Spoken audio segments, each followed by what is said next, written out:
This is Chapter 4, the structure of the atom. 4.3, how atoms differ. Some objectives of this lesson are to explain the role of atomic number determining the identity of an atom, define an isotope, explain why atomic masses are not whole numbers, calculate the number of electrons, protons, and neutrons in an atom given its mass number and atomic number. Some vocabulary you might want to review is periodic table, and some new vocabulary we'll come across is atomic number, isotope, mass number, atomic mass unit or AMU, and atomic mass. As shown in the periodic table of elements, inside your book cover, there are at least 110 different elements. This number has changed. Given where we're at now, we're probably looking more at something that has a periodic table like this. And I provided you guys with this on Classroom. So right now we're probably at about 118 new elements in the periodic table. All right. These last ones were just added within the last 5 to 10 years or so.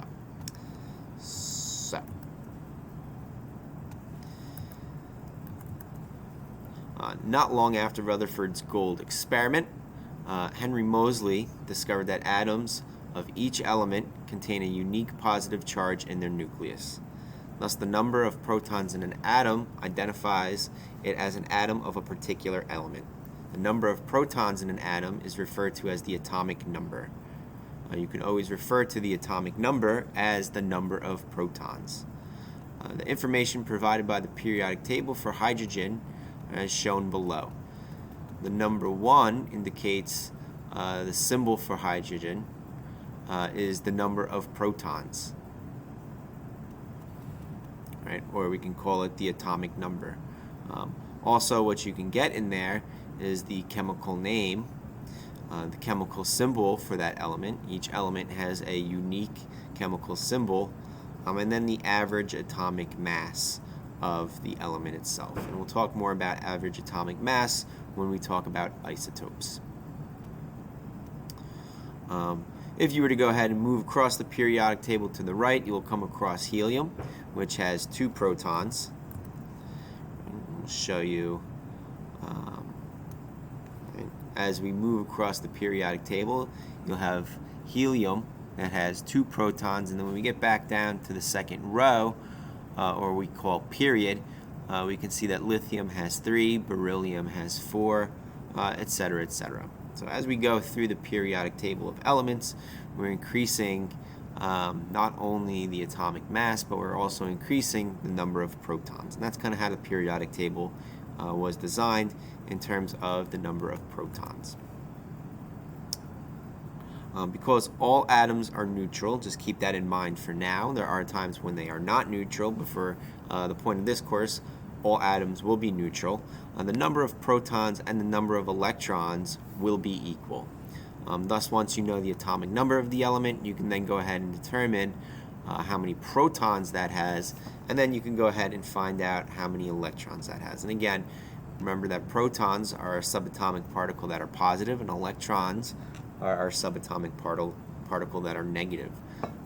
They're just equal in magnitude, but just opposite in charge. Okay. So in the periodic table, each element is represented by its chemical name, atomic number, chemical symbol, and the average atomic mass. If we were to go ahead and look at the periodic table and try and go ahead and find gold, how many protons and how many electrons does gold have?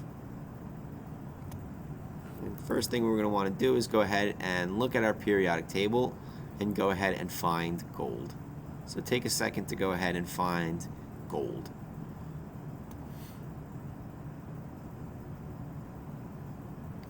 Gold is here in our transition elements, our transition metals. It's number 79. Its atomic symbol is AU, and it has an average atomic mass of 196.97. But the question asks, how many protons does gold have and how many electrons does it have? We know that gold has an atomic number of 79, so therefore it must have 79 protons, which means it has 79 electrons.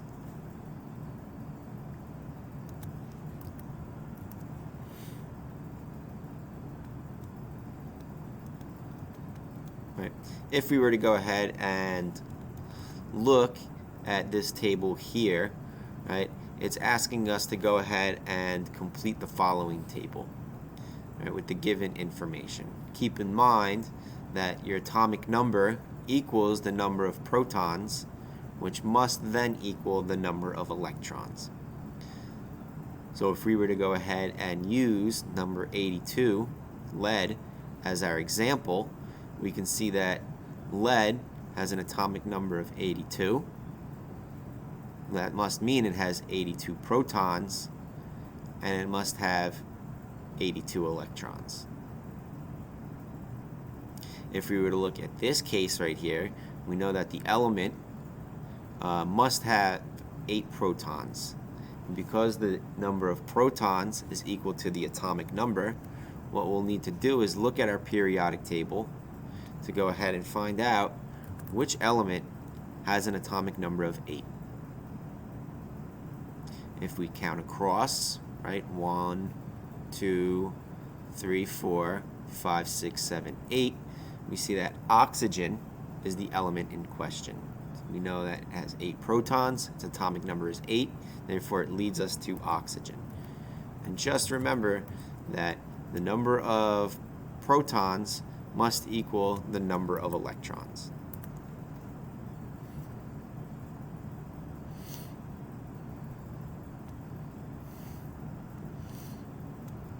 Isotopes and mass number. Dalton was incorrect about atoms being indivisible, and in stating that all atoms of an element are identical. All atoms of an element have the same number of protons and the same number of electrons in a neutrally charged atom, but the number of neutrons might differ. For example, there are 3 types of potassium atoms that occur naturally. All 3 types contain 19 protons and 19 electrons. However, some of those potassium atoms can contain 20 neutrons, another can contain 21 neutrons, and there's another that contains 22 neutrons. All of these are the same atoms of potassium. They all have the same number of protons, right? But they differ in the number of neutrons, in which we call isotopes. Because isotopes contain more neutrons, they'll have a greater mass. In spite of these differences, isotopes of an atom have the same chemical behavior. You'll read later on in the textbook that it's the number of electrons that really do the chemical reactions in it with a given element. Each isotope has each isotope of an element is identified with a number called the mass number. The mass number is the sum of the atomic number, or the number of protons, and the number of neutrons found in the nucleus.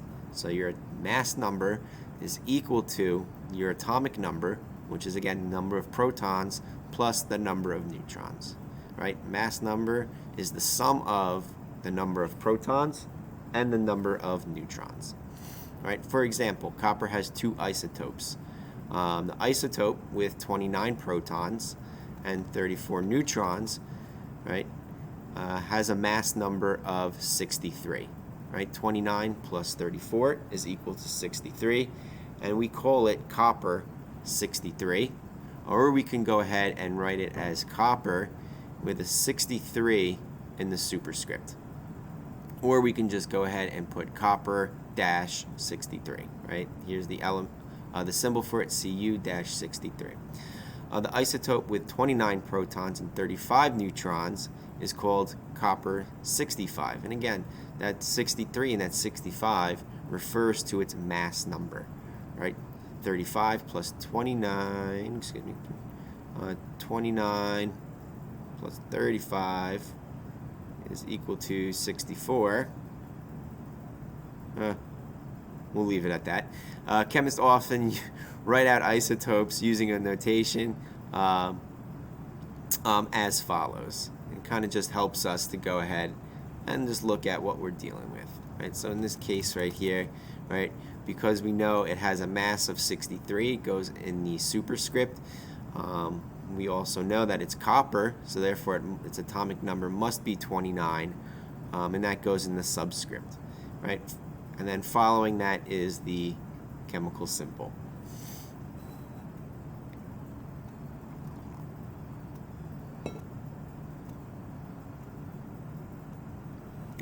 These isotopes are just found naturally in nature. And when they're found, they're just kind of mixed together with no sort of separation.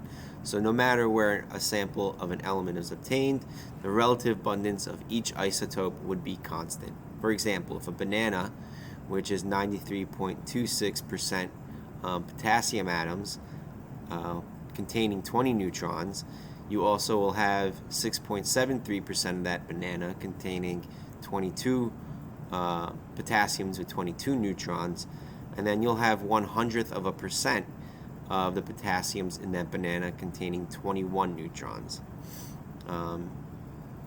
In another banana or in a different source of potassium, the percent composition of the potassium isotopes will always be the same. So to kind of just break it down, if we were to have potassium 39, all potassiums must have 19 protons. If it had any other amount of protons, it would no longer be potassium. It also needs to have 19 electrons for it to be chemically neutral, electronically neutral. Well, what's going to differ between these isotopes is the number of neutrons.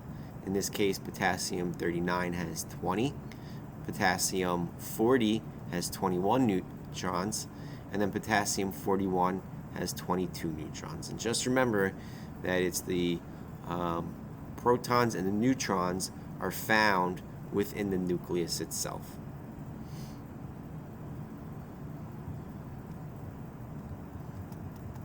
So using atomic number and mass number, a chemistry laboratory has analyzed the composition of isotopes of several elements. The composition data is given in the table below. Determine the number of protons, electrons, and neutrons in this isotope of neon. So here we have neon, and we know that its atomic number is 10. And remember that the atomic number is equal to the number of protons. We know that the number of protons must be 10, therefore the number of electrons must also be 10. But remember that the mass number is equal to the number of protons plus the number of neutrons. So if we know that the mass number in this case is 22, we go ahead and subtract 10 from 22, right? Subtract the number of protons from the mass number, and we will find out that we have 12 neutrons in this given isotope of neon. And again, we can go ahead and write this as neon-22 Ne22, or we can just have the symbol of Ne with 22 as a superscript. Right? Go ahead and give calcium a try. Find out how many protons, electrons, and neutrons would exist in calcium 46. Knowing that calcium has an atomic number of 20, we know that it contains 20 protons, and therefore it must also contain 20 electrons. We don't know how many neutrons it has, but we know that the mass number is equal to the number of protons plus the number of neutrons. So if we took the difference between the mass number and the atomic number, we would know that calcium would have 26 neutrons.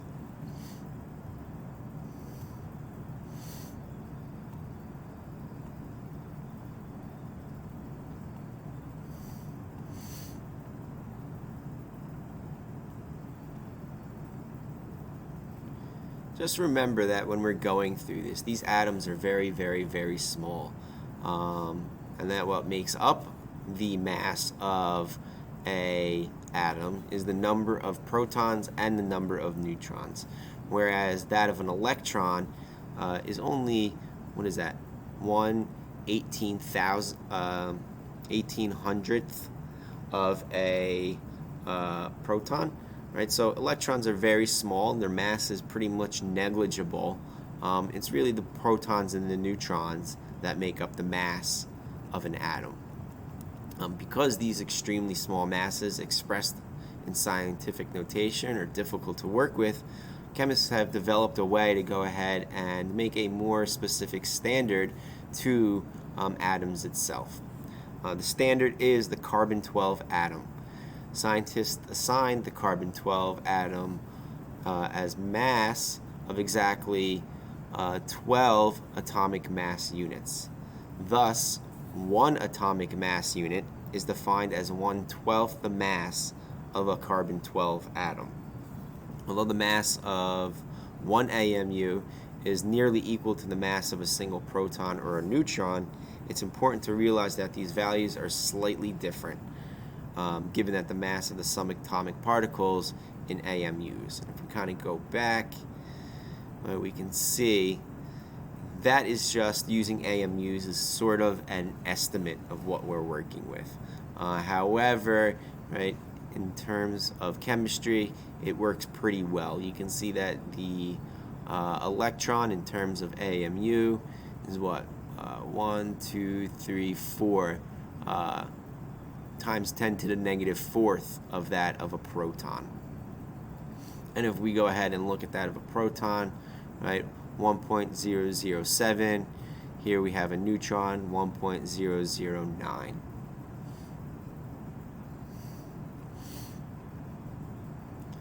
Because an atom's mass depends mainly on the number of protons and neutrons it contains, and because protons and neutrons have masses close to 1 AMU, you might expect the atomic mass of an element to always be nearly a whole number. However, this is not often the case. This explanation involves how atomic mass is defined. And the atomic mass of an element is the weighted average. It's not the average, but a weighted average, kind of like how your grade is determined, is the weighted average masses of the isotopes of a given element. Because isotopes have different masses, the weighted average is not a whole number. And the calculation of the atomic mass of chlorine, right, is shown right here. Okay. Here we have in isotopic notation the isotope chlorine 35, and we have here chlorine 37. If we look at this, the atomic mass of chlorine 35 is stated, as well as the mass of chlorine 37. However, both of these exist in different abundances. So how we go ahead and determine what is the average atomic mass, and just remember that the average atomic mass is a weighted average. What we do is we take the mass of an isotope and we multiply it by its abundance. We do that for both isotopes, and then we go ahead and take the sum of them. These numbers that are right here came from each mass and abundance of isotope chlorine 35. This is the mass of chlorine 37 and the abundance of chlorine 37, right? We multiply those together, add the two up, and then we get the average atomic mass in AMUs. Now this can be different. Sometimes you'll have elements with 3 isotopes, 4 isotopes, right? Or even a dozen isotopes. We just do the same process of taking the mass of each isotope, multiplying by the abundance of that isotope, and then we add them all together in the end to get the average atomic mass of that given element.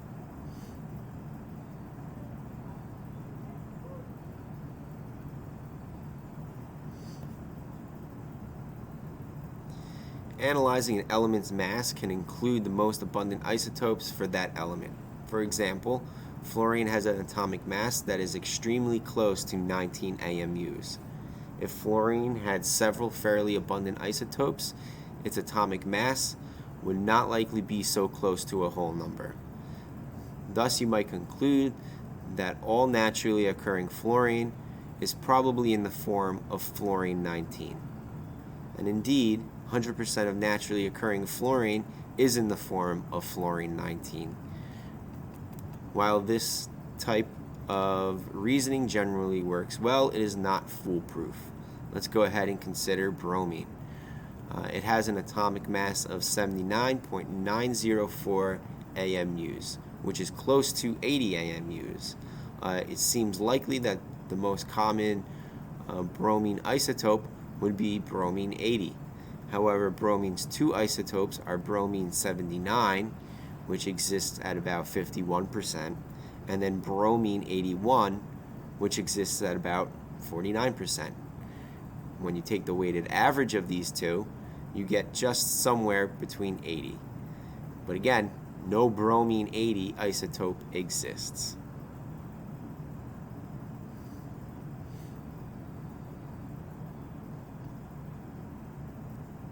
Right?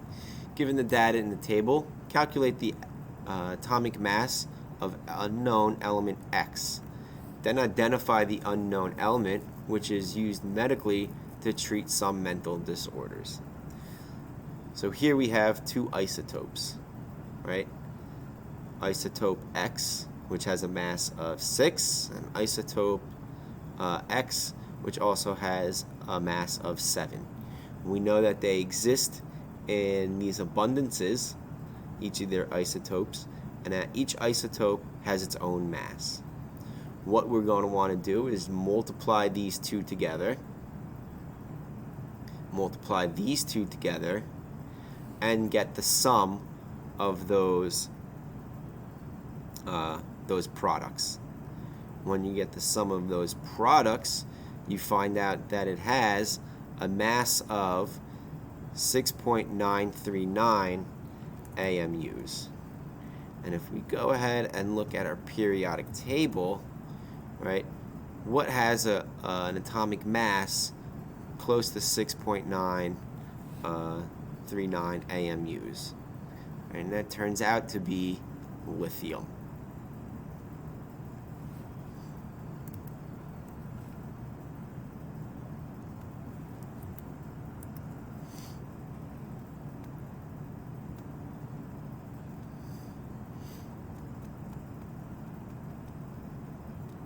Section summary of 4.3. Just remember that the atomic number of an atom is given by its number of protons. The mass number of an atom is the sum of its neutrons and protons. Atoms of the same element with different number of neutrons are called isotopes. And the atomic mass of an element is a weighted average of the masses of all of its naturally occurring isotopes.